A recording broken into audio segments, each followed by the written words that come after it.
সালাম আলাইকুম চাচা, ভালো আছেন? এই তো আলহামদুলিল্লাহ ভালো। বাসায় ফ্যামিলি কেউ আছে? বাসায় যাবেন, যাওয়ার মতন কিছু আছে? মানে যাবেন বাসায়? যাবেন না? যদি বাসায় যান তাহলে একটা ব্যবস্থা করে দেব। বাসায় যাবেন না?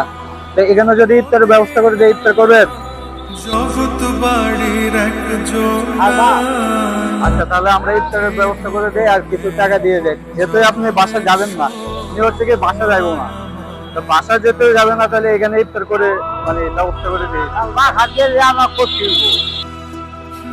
ইফতারটা নিয়ে আসুন। তাহলে এটা রাখেন। আর ত্রিভুবনে জনমের মায়া আমার একটাই। তাহলে এটা রাখেন। হ্যাঁ।